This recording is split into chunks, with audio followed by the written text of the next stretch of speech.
Chunistá go bh chóirde is Mícheál Ó agus siúd é leabhar bheas agus an leabhar atá a bheas going inniu an ceann ó seo ná an Bhlaosc sa muis le Mícheál Ó Conghaile agus cló ar chonacht a d'ailsigh. Agus is sór leabhar é seo. Is písa alíne an táhachtach atá na stáilm agus tá sé fíor chorrthach agus tá sé bránach tragóidach caiin sé leis an scéal ar bhealach anna choréiseach agus anna alíonta agus tá sé simúil agus tá an teanga ann an bheith tá an unmháil intar ar an scéala seo is agus tosín ar chuúlan leabhar sa bhlorba tosí míad leis an gceist seo cén chuí is fearr chundul le thuúfás scéal fáistí Thuama agus bhfuil freigar na ceise sin ná an leabhar seo nó lehéad an leabhar seo agus tá sé raibh ar fad. Tá sé ábharing cosúil leis an uairscélín mar is gur uairscélín é seo eile ó pheann mhíl ribh seo sa teach seo nocht so is díiristeach ar éon chart ar bháin fearr agus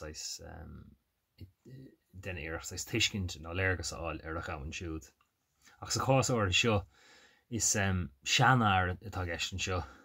agus tá sé trééis cnámha a gur féir áil.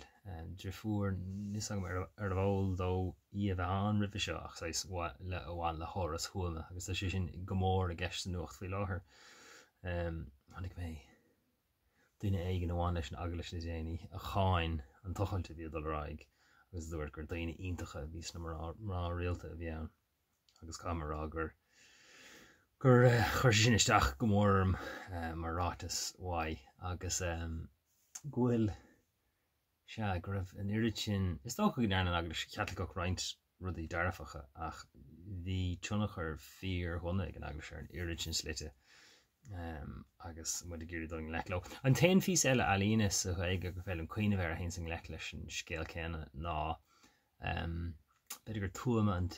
tedal air le Marcus Mac Conghaile dáin concréadach I bhfuirm crise agus rianaíonn sé siúd animnachchan a go námh ar fad agus is pí fíorchuachtach é sin. Ach an cean áir seo beidir an Bhlaosc sa muis an Bhlaosc atá gceist ná Bhlaosc ag rí féir agus beidir ar chluiste sin dearfagur rud an doracha atá agus grúma cinnaíon gotach nó aisteach nó chur mar rud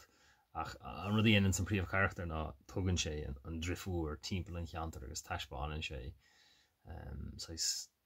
agus éisin sé techt go deire a híl taispáin sé na garantaí agus na cuioine atá ag siúd agus I mín sé trína héal féin ar an gcuí sin agus do bhór ghfuil sé site sa siomh sin feicimid buatanga í Conghaile go hana sa leir fad mar tá sin an tairntar na cuimhní cín ar fad agus an tanga hefar amháin leis an glúin sin is tócha ach tá písaí an atá ar áilecht ar fad taispáinn sé an nádúr agus dríocht an nádúr an drifúir agus tá sé garid golóir tá sé éasca golóir le léamh in áitin tá sé beagán íon tram ach meastar é siad le dóchas agus le rudí iontacha freisin ach písa fíor chuachtach le tríochta agus an le leabhar go deo agus is tóim gur chóir go mthach an leabhar seo níos an tá sé stig nó tá sé animnathe ar chearliste cheann de chomórtais an reachta sin blion agus bechógur mthach sé seo é sin ní cuioine chuí na leabhar eile atá ach tá an is cinnta gur bheith an ceannas fearr ní ceanna gá eile léite gom tá cúpa cean nach léite gom a fás féin chuir an geall gur ben seo ceannas fearr. Tá sé anagharid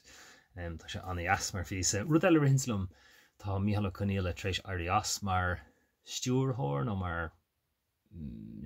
canasí chlóir chunacht so is dóchuil níos má ama ige bheith pléile rudí leis leabhar eile leis le tamlín